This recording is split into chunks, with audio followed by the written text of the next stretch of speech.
store and buy their new record.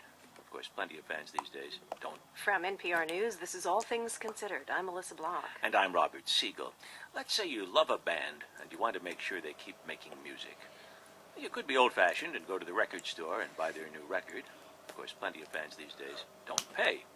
Fortunately for musicians, in this new world order, there are new ways to support your favorite band. As NPR's Sami Yenigun reports, liking an artist on Facebook or retweeting a song can generate real dollars for the object of your fandom. Remember the first time you heard your favorite song on the radio? And as soon as you heard it, you went and told a friend? Well, what if you could tell 100, or 1,000, or 7 million friends all at once? Well, if you're an active user of social media, you can. And studies show that the artist who performed that song should thank you for sharing. Back in the day, we used to create mixtapes and, give it to our best friends, and now we have a means of doing that, which sort of can spread word of mouth much faster and maybe reach a broader audience. Julie Ramaprasad is a professor at McGill University in Montreal. She specializes in information systems and their effects on the music industry. In 2009, she and Professor Sanjeev Diwan conducted a study that examined the relationship between levels of social media activity, or blog buzz, and album sales. For several weeks, I got album sales from Nielsen SoundScan for a set of albums, and then I collected data using Google Blog Search on the number of blogs that had mentioned that album. Whether this is a causal relationship or not is debatable, but we saw that really when there is a lot of blog buzz, especially for independently released music, there is definitely an increase in sales. So what is buzz exactly, and how should an artist go about generating buzz? Will Eastman is a DJ, a record producer, and he owns a nightclub in D.C. He says that one way to build buzz is by talking to your fan base constantly. He keeps the social media sites Facebook, Twitter, and SoundCloud in his pocket, wherever he goes. I have an iPhone in my hand right here, and I can put up a link to my new single, a preview on Twitter like I did yesterday, and then immediately see how many people have retweeted that. I can go to my SoundCloud page and I can see how many people have played it. I can look at their comments. I like that instantaneous feedback. For everyone that follows Eastman on Twitter, the song that he posts will show up on their screen.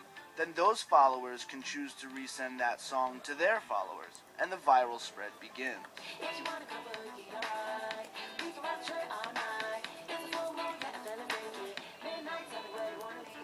When Eastman is considering booking an act, he pays attention to how much online chatter there is about the act. Now, when someone has, say, 7 million Facebook followers, corporations start to pay attention. And there's plenty of money to go around, says Toby Benson. He handles digital marketing for Tiesto, a DJ who just passed 7 million likes on Facebook. There's a variety of advertisements that are leveraged against each page refresh that you'll see on Facebook. So if you click around to, say, 4 or 5 different photographs on Tiesto's page, you will be what's called served 4 or 5 different advertisements, which Facebook charges advertising partners for. Facebook gets all of that ad revenue, Benson says, but there are other ways for a fan page to put cash in an artist's pocket. For example, we just announced a flyaway to Tiesto's headlining performance at Ultra Music Festival, and that was in partnership with Heineken, who's a long-term partner of ours, and they're providing the flights and the hotels and some spending money and some tickets. We send the message to our fans saying, hey, you can win this, all you have to do is click here. That then takes you to Heineken's Facebook page, where they are encouraging fans to like their page, thus opting into Heineken messaging. So with more and more fans comes greater and greater leverage when dealing with sponsors. And with Heineken picking up the tab, Tiesto sees more money from ticket sales. But according to Benson, these platforms are more than just marketplaces of attention. For artists to be able to communicate with their fans on a one-to-one basis instantly through these platforms, whether it be Facebook or Twitter, is an incredible treat for them. That may be true, says producer Will Eastman, but liking something on Facebook only goes so far.